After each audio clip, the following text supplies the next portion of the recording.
বিভিন্ন অভিযোগে গ্রেপ্তার থাকা জুলাই যোদ্ধা তাহরিমা জান্নাত সুরভিকে 2 দিনের রিমান্ডে নেওয়ার আদেশ দিয়েছেন আদালত। তার মুক্তির দাবিতে অভ্যুত্থানকারী ছাত্র শ্রমিক জনতার ব্যানারে আদালত এলাকায় বিক্ষোভ করা হয়েছে। এ সময় নেতৃবৃন্দ বক্তব্য রাখেন। সকালেই তাহরিমার সাথে এখানে গারদখানায় আসার পর 20 মিনিট কথা বলেছি। সে বলেছে, আঙ্কেল আমার সাথে ওই লোক বারবার আমাকে খারাপ প্রস্তাব দিত। যত আন্দোলনে গিয়েছি তত আন্দোলনে সে হাজির হয়েছে এবং আমাকে কুপ্রস্তাব দিয়েছে।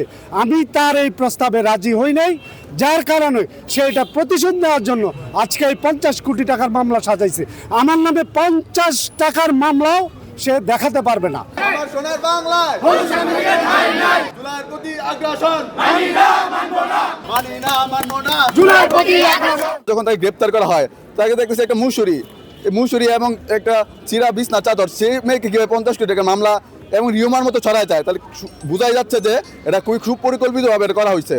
যেহেতু 2 দিনের রিমান্ড মঞ্জুর করা হয়েছে, পুলিশ এই জায়গায় রিমান্ড চাইছে। পুলিশ যে এখনো যে রয়ে গেছে পুরোপুরি স্পষ্ট বোঝা যাচ্ছে। 17 বছরের একটা অপ্রাপ্ত মেয়েকে কিভাবে 2 দিনের রিমান্ড দেয়, এটা আমার প্রথম প্রশ্ন। কোন আইনে আছে? ভারতীয় সংবিধানও তো নাই যে অপ্রাপ্ত বয়স্ক একটা মেয়েকে 2 দিনের রিমান্ড দিবে। তাহরিমা নিজেও গারদখানা থেকে প্রিজন ভ্যানে তোলার সময় নানা কথা বলে ক্ষোভ প্রকাশ করেন। গত বছরের 26 নভেম্বর গাজীপুরের কালিয়াকৈর থানায় তার বিরুদ্ধে মামলাটি করা হয়। পরে গত 25 ডিসেম্বর টঙ্গীর বাসা থেকে গ্রেপ্তার হন তাহরিমা জামান সুরভি। এই মামলাটা আপনারা সবাই জানেন, মেইন স্ট্রিম মিডিয়াতে এসেছে। একটা মিথ্যা মামলা রুজু হয়েছে আমাদের জুলাই যোদ্ধা তাহরিমার বিরুদ্ধে। আজকে তার বিরুদ্ধে পুলিশ রিমান্ড চেয়েছিল, 7 দিন চেয়েছিল, এর মধ্যে 2 দিন মঞ্জুর করেছে আর জামিন নামঞ্জুর করেছে।